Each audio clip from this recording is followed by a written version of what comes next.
Hello guys, welcome to our channel. So जो हमारा matter in surrounding के अंदर जो हमारा नेक्स्ट टॉपिक है वो है इवेपोरेशन।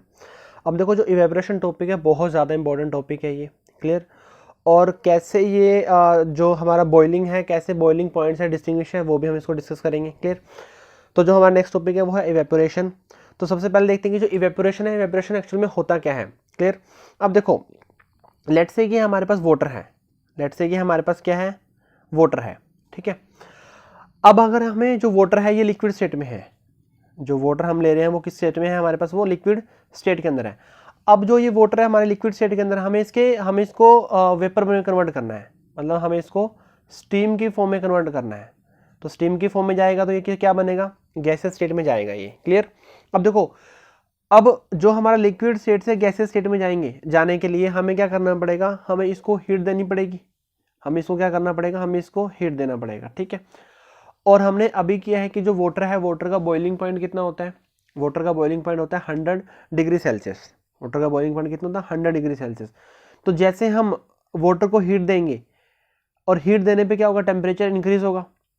और जैसे टेम्परेचर इंक्रीज होगा और जैसे ही टेम्परेचर 100 डिग्री सेल्सियस आएगा, 100 डिग्री सेल्सियस पे क्या होगा, जो हमारा जो वाटर है लिक्विड स्टेट है वो गैसेस स्टेट में कन्वर्ट होना शुरू हो जाएगी। क्लियर।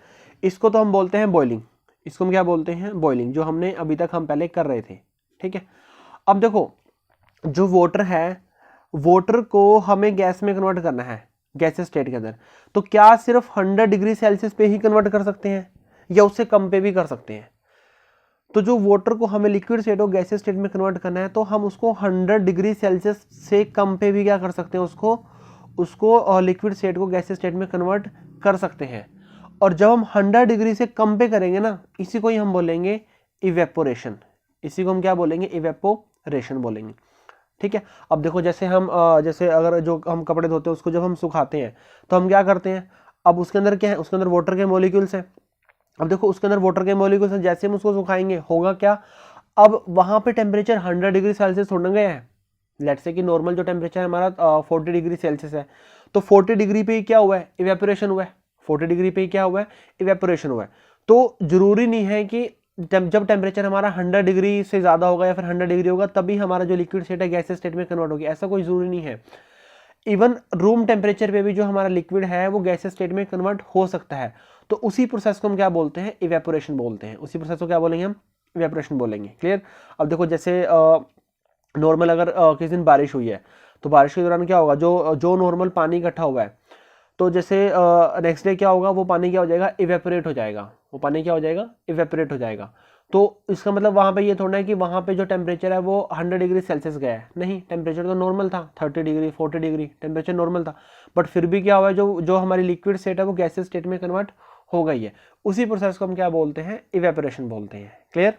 सो जो इवेपोरेशन है, डेफिनेशन क्या होगी इसकी, डेफिनेशन होगी, it is a process,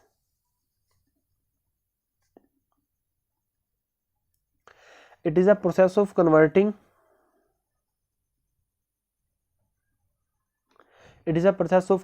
liquid state into vapor or gaseous state, liquid state into vapor or gaseous state even below its boiling point, clear.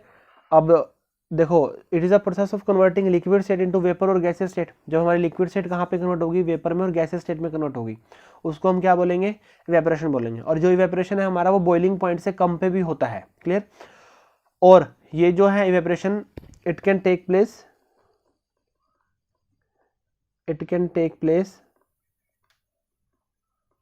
even at room temperature, it can take place even at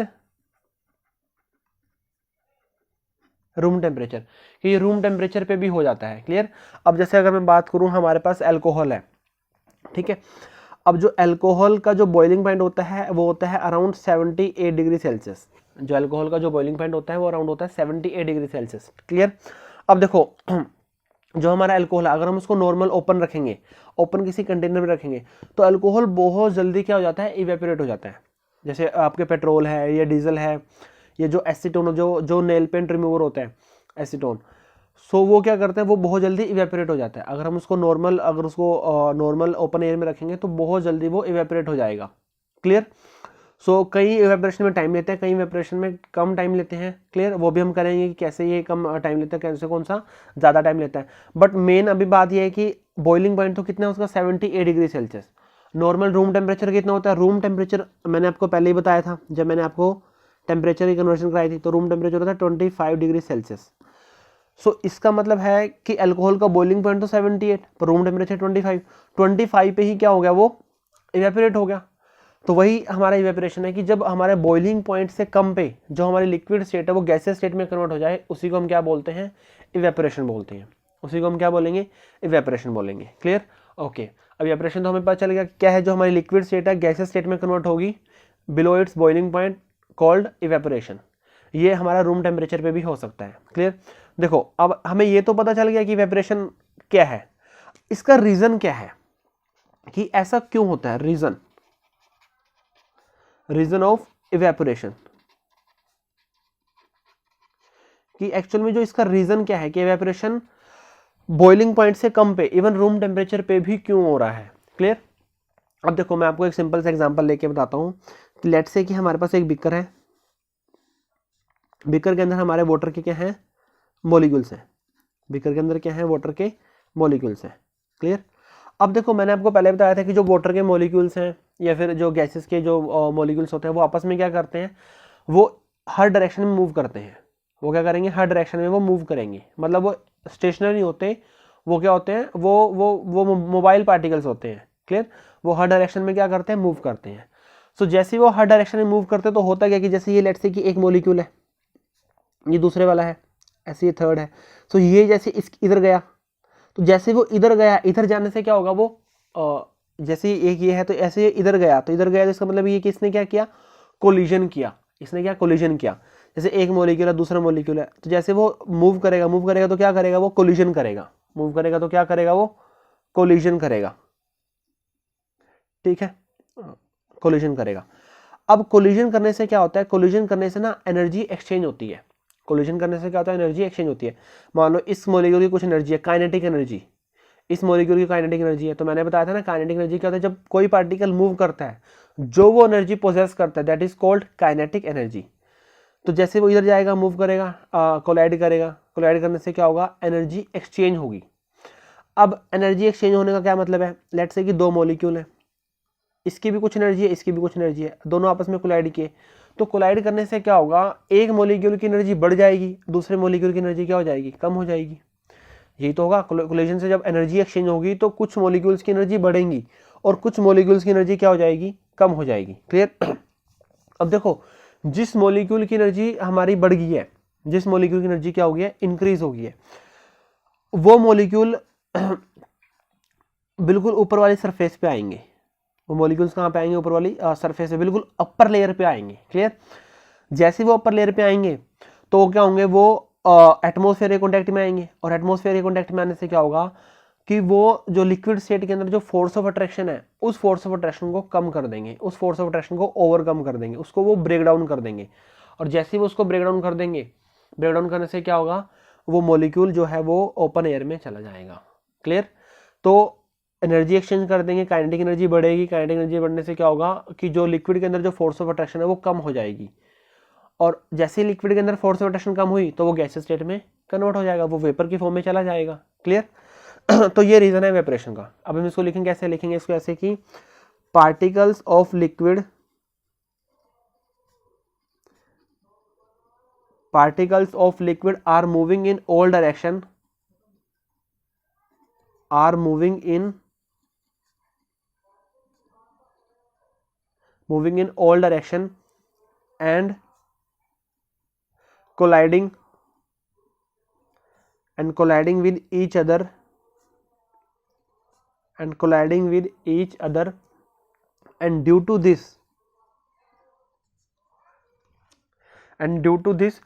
kinetic energy of molecules,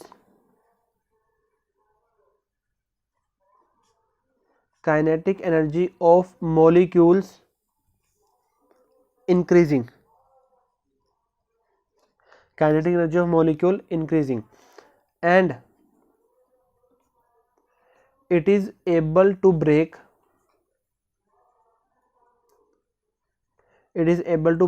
away from the force of attraction of other particles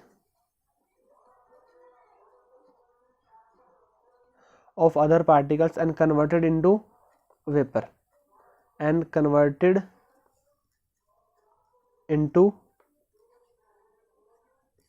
clear. So क्या है, जो particles of liquid are moving in all direction, जो particles हैं liquid क्या करेंगे, वो move करेंगे हर डायरेक्शन में and colliding with each other, और उस कोलाइडिंग से क्या होगा, due to this kinetic energy of molecule increasing, ठीक है, काइनेटिक एनर्जी से क्या होगा, जो मॉलिक्यूल्स की काइनेटिक एनर्जी है वो बढ़ जाएगी, and it is able to break away from the force of attraction of other particles and converted into vapour. उससे क्या होगा कि जो पार्टिकल्स के बीच में, लिक्विड के बीच में जो फोर्स ऑफ अट्रैक्शन है उसको वो ब्रेक डाउन करेंगे और कहाँ जाएंगे, वो वेपर स्टेट में चले जाएंगे वो। क्लियर। सो ये है रीजन ऑफ इवेपोरेशन। क्लियर। अब देखो, अब आपने जैसे ही इवेपोरेशन होती है तो वहाँ पे आपने देखा होगा कि वहाँ पे कूलिंग होती है। वहाँ पे क्या होती है, कूलिंग होती है। जैसे अगर आपने नॉर्मल अगर अपने हैंड में अगर आप लेट्स से कि कोई एसीटोन रख रहे हो या फिर आप कोई वो नेल पेंट रिमूवर रखोगे, तो जैसे वहाँ पे इवेपोरेशन होगी, इवेपोरेशन से क्या होगा कि वहाँ पे कूलिंग होगी। जिस भी एरिया में इवेपोरेशन होगी तो वहाँ पे कूलिंग होगी। लेट्स से देखते हैं जैसे हम गर्मियों के अंदर क्या होता है कि जैसे हम कोई कॉटन की शर्ट डाल रहे हैं तो पसीना आया हुआ है, तो जैसे ही हम फैन के नीचे बैठते हैं तो वो क्या होता है, वहाँ पे इवेपोरेशन होती है, और जैसे वहाँ पे इवेपोरेशन होती है तो हमें क्या होती है, थोड़ी सी कूलिंग होती है वहाँ पे। क्लियर। तो जो इवेपोरेशन होता है वो क्या करता है, कूलिंग करता है वो। अब कूलिंग का रीजन क्या है वो भी देखेंगे, बहुत इंपॉर्टेंट क्वेश्चन है ये भी बनता है। इवेपोरेशन कोज कूलिंग, इवेपोरेशन कोज कूलिंग, कि जो कूलिंग होती है वो किसकी वजह से कूलिंग होती है, वो इवेपोरेशन कोज कूलिंग। क्लियर। अब देखो होता क्या है कि पहले मैं आपको रीजन बता दूं, जो वो मॉलिक्यूल्स है, जैसे जो भी हमारा वो बीकर है, बीकर के अंदर जो अपर सरफेस है, अपर सरफेस में से जो मॉलिक्यूल गए हैं, जो मॉलिक्यूल बाहर गए हैं, देखो मैंने आपको बताया था कि मॉलिक्यूल्स आपस में क्या करेंगे, कोलाइड करेंगे। जैसे मॉलिक्यूल्स आपस में कोलाइड करेंगे, कोलाइड करने से क्या होगा, उनकी काइनेटिक एनर्जी बढ़ जाएगी, और जिस मॉलिक्यूल की एनर्जी बढ़ेगी वो सरफेस में से, मतलब जो हमारा लिक्विड है उसमें से वो बाहर चला जाएगा। क्यों? क्योंकि उसकी जो मोशन की जो पावर है वो इंक्रीज हो गई है, उसकी स्पीड बढ़ गई है। क्लियर। अब देखो, जो मॉलिक्यूल एनर्जी लेके गया, जो मॉलिक्यूल चला गया, लेट्स से कि ये मॉलिक्यूल गया है, ठीक है, अब ऑब्वियसली ये हायर एनर्जी का है, ये क्या है, हायर एनर्जी का है। क्लियर। क्योंकि ये एनर्जी लेके चला गया ना यहाँ से, क्योंकि ये तो क्या हायर एनर्जी का। जैसे दो मॉलिक्यूल ने क्या किया, आपस में कोलाइड किया, दो मॉलिक्यूल ने आपस में कोलाइड किया, कोलाइड करने से क्या हुआ, एक की एनर्जी कम होगी, दूसरे की एनर्जी ज़्यादा होगी है, एक एनर्जी कम होगी, दूसरी एनर्जी क्या होगी, ज़्यादा होगी। तो जो हायर एनर्जी का मॉलिक्यूल है वो लिक्विड स्टेट से वेपर स्टेट में चल जाएगा। तो इसका मतलब क्या हुआ कि जैसे बहुत सारे मॉलिक्यूल जाएंगे तो सिस्टम की जो एनर्जी है, जो हमारे पास बीकर है, बीकर की एनर्जी क्या हो जाएगी, कम हो जाएगी। बीकर की जो एनर्जी होगी वो क्या होगी, कम होगी। ठीक है।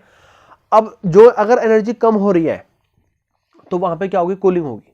क्लियर। देखो हमें पता है कि जैसे अगर हमारा नॉर्मल हमारे पास वाटर है, रूम टेम्परेचर पे 25 डिग्री सेल्सियस पे। Clear.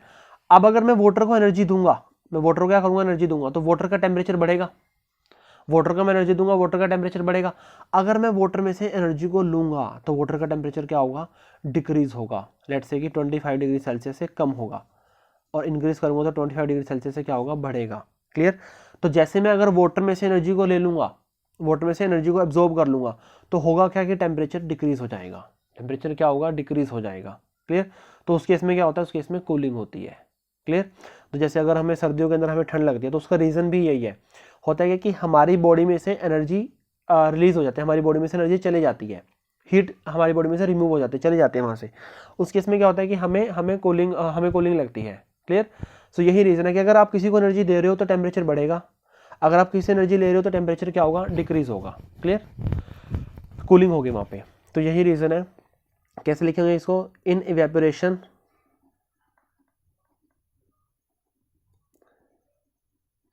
Particles absorb energy, collide करेंगे तो एनर्जी को क्या करेंगे, एब्जॉर्ब करेंगे from the surrounding,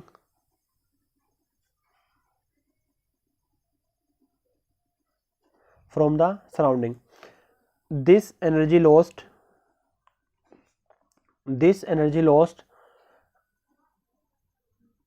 during evaporation, this energy lost during evaporation,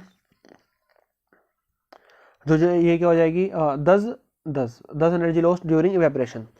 in evaporation particles absorb energy, जब पार्टिकल्स आपस में कोलाइड करेंगे तो एक की एनर्जी बढ़ गई, दूसरे की एनर्जी क्या हो गई, कम हो गई, और जिसकी एनर्जी इंक्रीज हो गई वो सरफेस को वहाँ से चला गया, लिक्विड स्टेट से कहाँ चला गया, वेपर फेज में चला गया। क्लियर। जैसे वो वेपर फेज में गया तो जो बाकी वो एनर्जी कहाँ से लेके गया, फ्रॉम द सराउंडिंग, एनर्जी कहाँ से लेके, सराउंडिंग में से लेके गया। ठीक है। 10 एनर्जी लॉस्ट ड्यूरिंग इवेपोरेशन, जो सिस्टम है हमारा उसकी एनर्जी क्या हो गई है, एनर्जी लॉस हो गया यहाँ पे। Clear. So this absorption, so this absorption of energy from the surrounding, so this absorption of energy from the surrounding make the surround cold। Clear. तो जैसे वहाँ से एब्जॉर्प्शन में एनर्जी एब्जॉर्ब एनर्जी करके गया है सराउंडिंग में से, तो सराउंडिंग क्या हो जाएगी, वहाँ पे कूलिंग हो जाएगी वहाँ पे। क्लियर। तो ये रीज़न है कूलिंग का। क्लियर।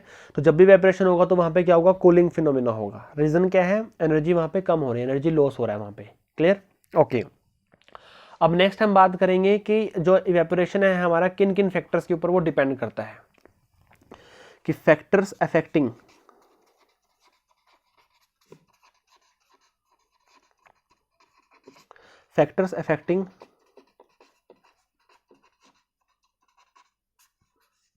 इवेपोरेशन, कि ऐसे कौन कौन से फैक्टर्स हैं जिनके ऊपर जो हमारा इवेपोरेशन है वो डिपेंड करता है। क्लियर।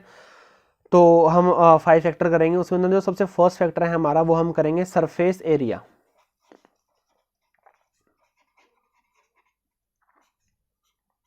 सरफेस एरिया सबसे जो फर्स्ट फैक्टर है हमारा वो है सरफेस एरिया। क्लियर। देखो सरफेस एरिया क्या होता है, पहले मैं इसको एग्जांपल से बताता हूँ आपको। देखो जैसे हम नॉर्मल कपड़े सुखाते हैं तो हम क्या करते हैं, कपड़ों को ओपन करके सुखाते हैं। उसका रीज़न क्या है कि वहाँ से जो हमारा सरफेस एरिया है ना वो इंक्रीज हो जाए। अगर आप नॉर्मल उसको धोगे, उसको ऐसे ही रख दोगे तो क्या होगा, इवेपोरेशन होगा बट बहुत ही स्लो होगा, कम होगा। क्यों, क्योंकि उसका इवेपोरेशन क्या हो गया, एरिया क्या हो गया उसका, कम हो गया। क्लियर। वही है कि जैसे अगर आप टी पी रहे हो या फिर वो बहुत ज़्यादा हॉट है तो आप क्या करते हो, कुछ ऐसे उसमें वेसल में डालते हो जिसका सरफेस एरिया क्या होता है, ज़्यादा होता है। क्लियर। उसका सरफेस एरिया क्या होगा, ज़्यादा होगा। ठीक है। पहले आपको नॉर्मल एक बिकर के अंदर थे, लेट से कैसे कप में है, ठीक है, और आपने क्या किया, उसको आपने बड़े उसमें वेसल के अंदर उसको डाल दिया। ठीक है। आपने इसको डाल दिया। अब देखो पहले जो हमारा जो नॉर्मल टी है वो इसके अंदर है, उसमें क्या होगा कि जो मॉलिक्यूल्स हैं ओपन एरिया कॉन्टैक्ट में सिर्फ इतने मॉलिक्यूल्स आ रहे हैं, कम मॉलिक्यूल्स आ रहे हैं। जैसे ही हम उसको ज़्यादा सरफेस एरिया में बढ़ा देंगे तो क्या होगा, जो एयर के कॉन्टैक्ट में जो मॉलिक्यूल्स आएंगे वो क्या आएंगे, बहुत ज़्यादा आएंगे। तो अगर ज़्यादा आएंगे तो एक टाइम पे जो मॉलिक्यूल्स हैं वो ज़्यादा ही क्या होंगे, ज़्यादा सरफेस को जो लिक्विड सेट से वेपर सेट में क्या जाएंगे, ज़्यादा जाएंगे।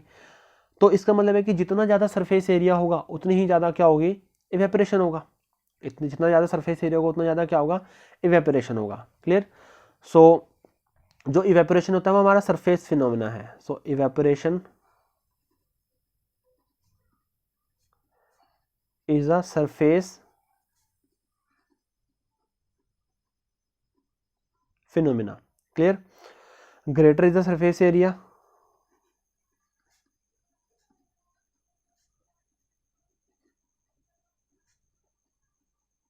greater is the surface area, more will be rate of evaporation। जितना ज़्यादा सरफेस एरिया होगा उतना ही ज़्यादा क्या होगा, इवेपोरेशन होगा। क्लियर। और जितना जल्दी इवेपोरेशन होगा उस केस में क्या होगा, मॉलिक्यूल्स ज़्यादा जाएंगे और जल्दी होगा, कूलिंग ज़्यादा होगी उसमें। क्लियर। तो जो सबसे फर्स्ट फैक्टर है हमारा सरफेस एरिया, जितना ज़्यादा हम सरफेस एरिया कर सकते हैं उतना ज़्यादा करेंगे और उतना जल्दी क्या होगा, इवेपोरेशन होगा। सेकंड फैक्टर डिपेंड करता है टेम्परेचर।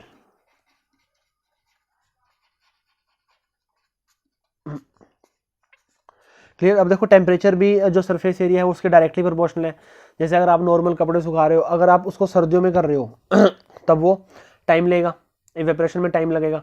अगर वही हम बात अगर नॉर्मल हम गर्मियों के अंदर करेंगे तो वहाँ पे क्या होगा, इवेपोरेशन जल्दी होगा और ज़्यादा होगा। क्लियर। तो जो टेम्परेचर है, जितना ज़्यादा टेम्परेचर बढ़ेगा उतना ही इवेपोरेशन क्या होगा, ज़्यादा होगा। Clear. So evaporation increase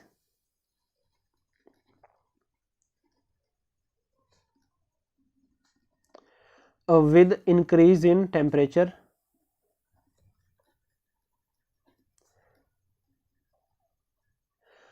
because with increase in temperature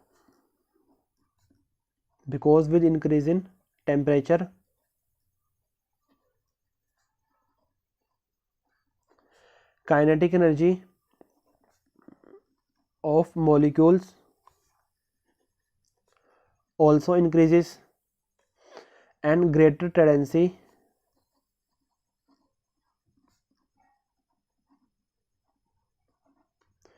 to convert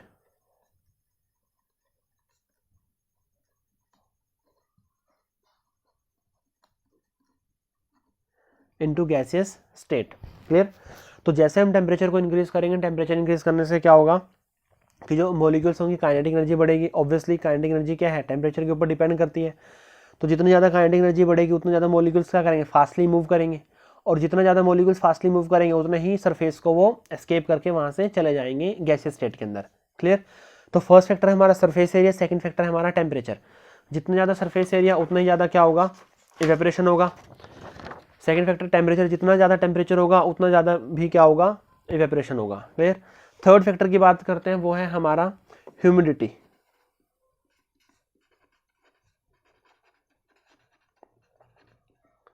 humidity देखो, ह्यूमिडिटी पहली बात देखेंगे, ह्यूमिडिटी एक्चुअल में होता क्या है। जैसे अगर आप अपने फ़ोन के अंदर, स्मार्टफोन के अंदर जब आप वेदर चेक करते हो तो वहाँ पे एक ह्यूमिडिटी आता है।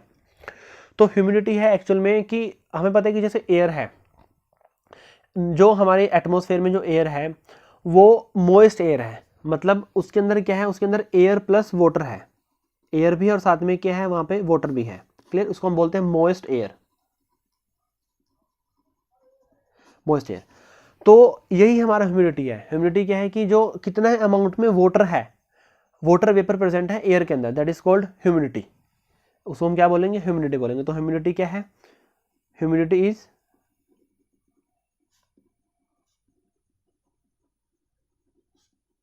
अमाउंट ऑफ वाटर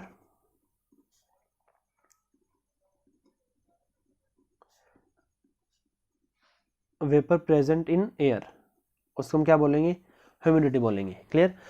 तो अब जैसे आप देखोगे अगर अगर आप रेनी डेज है तो उस केस में क्या होगा, ह्यूमिडिटी बहुत ज़्यादा होती है, क्योंकि उन दिनों में क्या होगा कि आपका जैसे एयर के अंदर जो वाटर के वेपर्स हैं बहुत ज़्यादा होंगे। क्लियर। अब जैसे अगर वाटर के वेपर ज़्यादा होंगे सो उस केस में क्या होगा, अब देखो जो ह्यूमिडिटी है हमारी वो कैसे डिपेंड करेगी, इवेपोरेशन पे। क्लियर। अब जैसे आप कपड़े सुखाते हो तो अगर आप नॉर्मल, अगर आप ड्राई डेज की बात करें, जैसे अगर नॉर्मल गर्मी में सुखा रहे हैं तो इवेपोरेशन क्या होगा, जल्दी होगा। अगर वही रेनी डेज है, रेनी डेज के अंदर क्या होगा, इवेपोरेशन कम होगा। क्लियर। रीज़न क्या उसका देखो, जैसे अगर हमें इवेपोरेशन करना है, इवेपोरेशन से होगा क्या कि जो हमारा लिक्विड है, लिक्विड के जो पार्टिकल्स हैं वो एयर में जाएंगे। लिक्विड के जो पार्टिकल्स हैं वो कहाँ जाएंगे, एयर में जाएंगे। क्लियर। अब देखो एयर है, एटमॉस्फेयर है, एटमॉस्फेयर के अंदर ऑलरेडी, एटमॉस्फेयर के अंदर ऑलरेडी एयर के उसके मॉलिक्यूल, वाटर के पार्टिकल्स हैं, वो उसके क्या हैं, वाटर के वेपर्स हैं। क्लियर। अब देखो अगर एयर के अंदर वाटर के जो वेपर्स हैं वो बहुत ज़्यादा हैं, जैसे रेनी डेज के अंदर होते हैं, तो क्या होगा, इवेपोरेशन होगा ही नहीं, क्योंकि इन मॉलिक्यूल्स को स्पेस ही नहीं मिलेगा एयर में जाने के लिए। जो ये मॉलिक्यूल्स हैं उनको स्पेस ही नहीं मिलेगा एयर में जाने के लिए। तो जितनी ज़्यादा ह्यूमिडिटी होगी उतना ही कम क्या होगा, इवेपोरेशन होगा। जितनी ज़्यादा ह्यूमिडिटी है उतना कम क्या होगा, इवेपोरेशन होगा। क्लियर। जितनी कम ह्यूमिडिटी है उतना इवेपोरेशन क्या होगा, ज़्यादा होगा। अब जो नॉर्मल ड्राई एयर है, ड्राई एयर के अंदर क्या है कि एयर के अंदर वाटर के वेपर्स नहीं है, तो वाटर के अंदर, एयर के अंदर क्या है, स्पेस ज़्यादा है, तो उसके अंदर वाटर के वेपर्स क्या होंगे, जल्दी जाएंगे तो क्या होगा, हमारा इवेपोरेशन जल्दी होगा। क्लियर। अगर हम बोलें कि अगर कोई जो हमारी जो एयर है वो 100% ह्यूमिड है, 100% ह्यूमिड का मतलब क्या है 100% ह्यूमिड का मतलब है कि जो एयर है ना, एयर के अंदर अब बिल्कुल भी स्पेस नहीं है कि उसके अंदर वाटर के वेपर्स और आ जाएं। एयर है, एयर के अंदर बिल्कुल भी स्पेस नहीं है कि उसके अंदर वाटर के वेपर्स और आ जाएं तो उस इसमें क्या होगा, जो इवेपोरेशन है, इवेपोरेशन होगा ही नहीं। क्यों इवेपोरेशन नहीं होगा? क्योंकि एयर के अंदर स्पेस ही नहीं है। तो अगर एयर के अंदर स्पेस नहीं है तो इवेपोरेशन भी फिर नहीं होगा। क्लियर? तो हम इसमें कैसे लिखेंगे, if humidity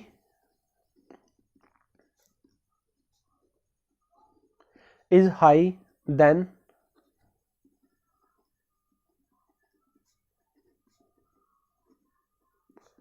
amount of water vapor is high।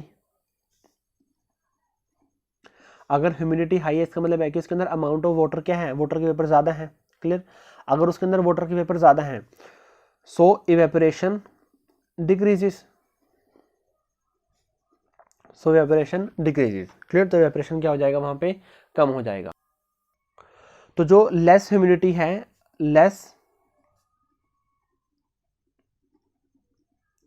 Humidity favour evaporation, कि जो भी हमारी लेस अगर ह्यूमिडिटी होगी तो इवेपोरेशन क्या होगी, ज़्यादा होगी। क्लियर? तो ये था हमारा थर्ड फैक्टर। नेक्स्ट फैक्टर की बात करते हैं, हमारा फोर्थ फैक्टर जो है हमारा विंड स्पीड।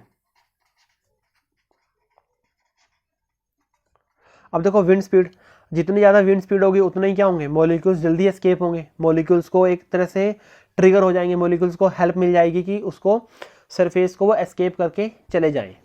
क्लियर? तो विंड स्पीड क्या होगी, जितनी ज़्यादा विंड स्पीड होगी उतनी ज़्यादा क्या होगी, इवेपोरेशन होगी, क्योंकि मॉलिक्यूल्स जल्दी एस्केप करके जाएंगे, जल्दी लिक्विड स्टेट से गैसेस स्टेट में कन्वर्ट हो जाएंगे। Clear? So if speed of wind is high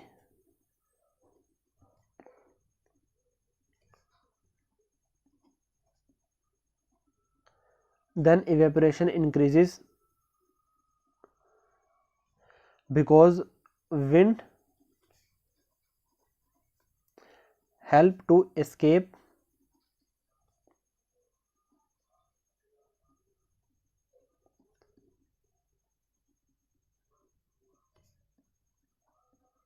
liquid particles into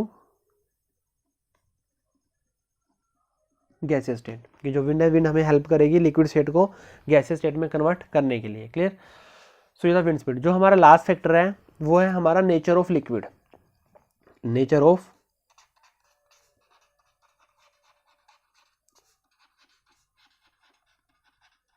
liquid. अब देखो नेचर ऑफ लिक्विड क्या है, अगर मैं आपको बताऊं कि हमारे पास तीन हैं, पेट्रोल है, एक हमारे पास वाटर है और एक हमारे पास हनी है। अगर मैं आपसे पूछूं कि सबसे ज़्यादा इवेपोरेशन किसके अंदर होगा, तो आप बोलोगे ऑब्वियसली सर पेट्रोल में सबसे ज़्यादा होगा, फिर वाटर के अंदर होगा और हनी के अंदर क्या होगा, बहुत कम होगा। क्लियर? ये होगा ना, पेट्रोल में इवेपोरेशन सबसे ज़्यादा होगा, फिर वाटर में होगा और फिर क्या होगा, हनी के अंदर होगा। तो जो नेचर ऑफ लिक्विड के ऊपर अलग अलग लिक्विड का अलग अलग इवेपोरेशन होता है, किसी का ज़्यादा होता है, किसी का कम होता है, अल्कोहल का ज़्यादा होता है, वाटर का क्या होता है, कम होता है। तो वो डिपेंड करता है कि जो मॉलिक्यूल्स के बीच में फोर्स ऑफ अट्रैक्शन कितनी है। हनी के केस में क्या है, यहाँ पे फोर्स ऑफ अट्रैक्शन बहुत ज़्यादा है, एक मॉलिक्यूल के दूसरे मॉलिक्यूल की फोर्स ऑफ अट्रैक्शन ज़्यादा है। वाटर में थोड़ी फोर्स ऑफ अट्रैक्शन कम है, पेट्रोल के अंदर फोर्स ऑफ अट्रैक्शन क्या है, और ज़्यादा कम है। ठीक है? तो जितनी ज़्यादा फोर्स ऑफ अट्रैक्शन होगी उतनी इवेपोरेशन क्या होगी, कम होगी, और जितनी फोर्स ऑफ अट्रैक्शन कम होगी उतनी इवेपोरेशन क्या होगी, ज़्यादा होगी। और फोर्स ऑफ अट्रैक्शन से पता चलता है हमें बॉइलिंग पॉइंट से, फोर्स ऑफ अट्रैक्शन का पता चलता है हमें बॉइलिंग पॉइंट से। तो जितना कम बॉइलिंग पॉइंट होगा उतना ज़्यादा क्या होगा, इवेपोरेशन होगा। Clear? So nature of liquid में हम लिखेंगे जैसे अल्कोहल है, अल्कोहल इवेपोरेट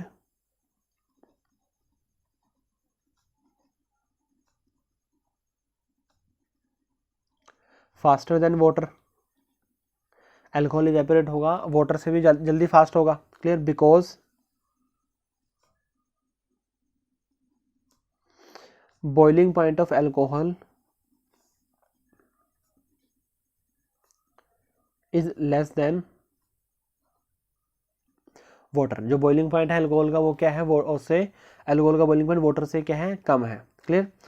तो अल्टीमेट लास्ट में क्या लिखेंगे, so lesser is the boiling point, higher is the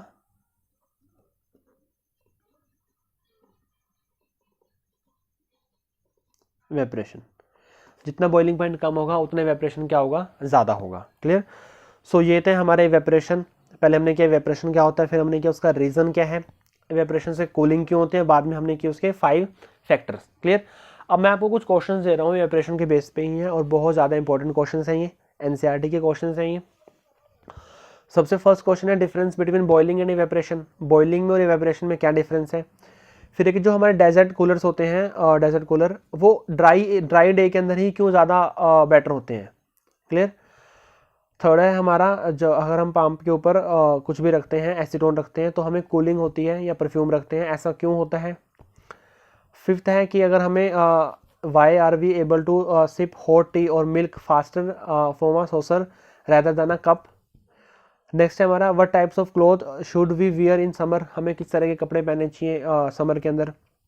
और लास्ट क्वेश्चन है हमारा कि why do we see water droplets on the outer surface of a glass containing ice cold water. जैसे अगर हम नॉर्मल हमारे पास गर्मियों के अंदर अगर हम वो उसके कप के अंदर अगर हम उसके अंदर कोल्ड वाटर डालेंगे, तो कोल्ड वाटर डालने से क्या होगा, जो हमारा ग्लास है उसके सराउंडिंग में क्या आएंगे, वाटर के वेपर्स आ जाएंगे। तो उसका क्या रीज़न है। क्लियर। तो ये कुछ 7 क्वेश्चंस हैं। नेक्स्ट वीडियो के अंदर हम 7 क्वेश्चंस को क्या करेंगे, डिस्कस करेंगे। क्लियर। ओके।